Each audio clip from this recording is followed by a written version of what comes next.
Well, of course, I would say outsourcing is not necessary. I mean, that means jobs to us. But there's a lot of parts that go into an airplane, and um, unfortunately, because of the way things have changed, we don't even have the facilities here. The company doesn't have the facilities to even make all the airplane parts that it takes to go into an airplane. But you know, simple answer to that is outsourcing is not necessary. That means jobs for us here in the region. There will always be some outsourcing, and there always was. I mean, Boeing doesn't make every individual part of every airplane, and never did. But we had within the Boeing company this core competency of we knew how to make airplanes and how to put them together.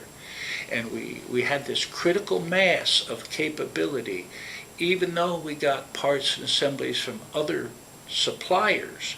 We always had within the company the ability to do it ourselves if we had to. This is the critical factor that we can't afford to lose. When a supplier is not able to deliver, we have to be able to step up and do it ourselves.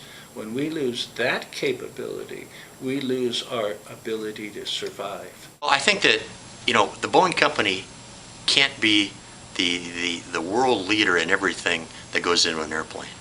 And we need to take advantage of the capabilities that exist around the world in order to provide our customers with the best airplanes. But I do believe that, on the 787 program, the pendulum swung a little too far. I think there are elements that we lost control of that we should have had control of within the four walls of our company. And you're going to see that pendulum swing back as we do new airplanes in the future. And you're already seeing it swing back on the 787-9, where we're doing more design in-house than we did on the Dash 8. And of course, some of the acquisitions we've recently done to regain control of some of the critical elements of the 787, I think, are an admission that we probably went too far with some of the outsourcing.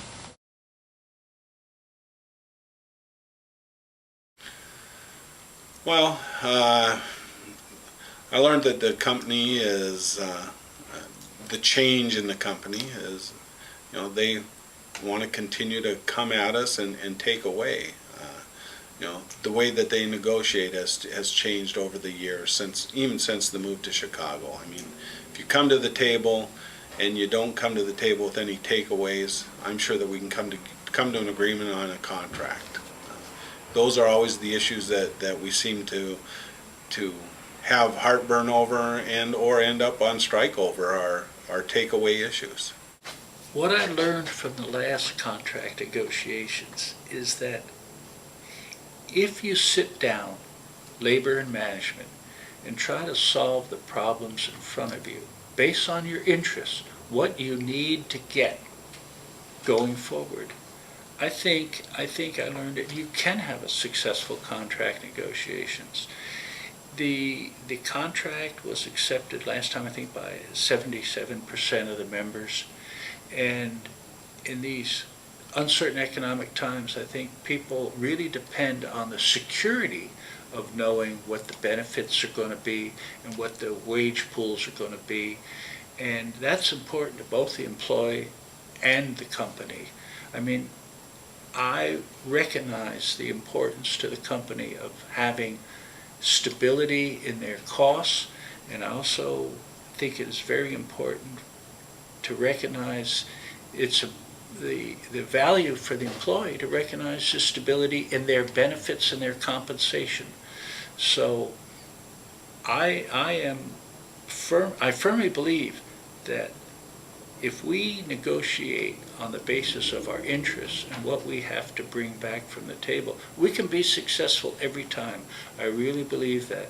But if we go into these negotiations with the idea that we absolutely have to have something no matter what, that is going to be a less than satisfactory outcome when we do that. That's not collective bargaining. I'm a believer in collective bargaining and putting our interests on the table, and we go to those negotiations representing what the members need to make the Boeing company successful. Well, again, I wasn't here during the last contract negotiation, but I think the lesson for both the union and the company is that strikes don't help anybody. There's a loss of wages. There's a disappointment that the customers have because we can't deliver, and clearly we burned a lot of cash during the last strike. So I think we're both motivated to make sure that during this negotiation is one that's successful for both us and the unions.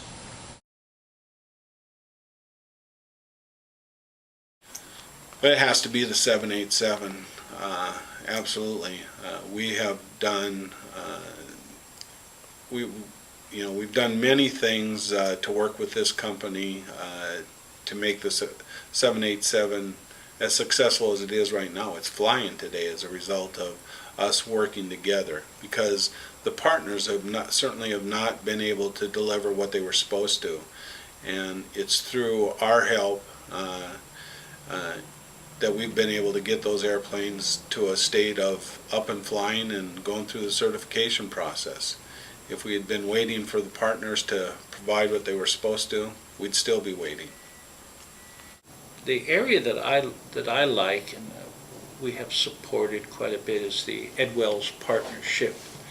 And most people don't know, but Ed Wells was a very influential and talented designer and at the early days of the Boeing company. And some people say he's credited with being the major designer of the B-17, the Flying Fortress, and certainly he was hugely influential.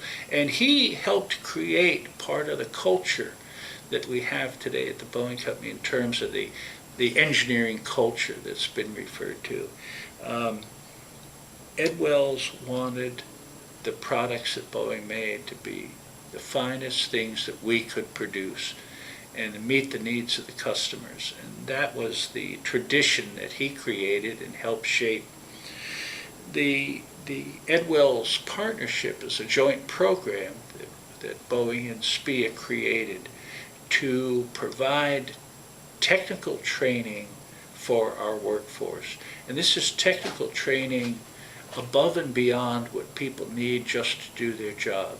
This is the training, their courses and seminars and conferences that people go to advance their careers, to advance their understanding, to become more valuable to the Boeing company, and also to grow their own capability to move up in the company, to accept larger responsibilities, and in general, this is what makes this company great in terms of we grow what we need internally.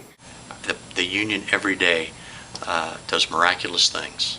I mean, we design airplanes that nobody else in the world knows how to design, and we build airplanes that are different than any other airplane in the world. We have magicians in the factory, and we have the smartest engineers in the world. And they show up every day, they put that badge on, they come through the door, and they do miracles.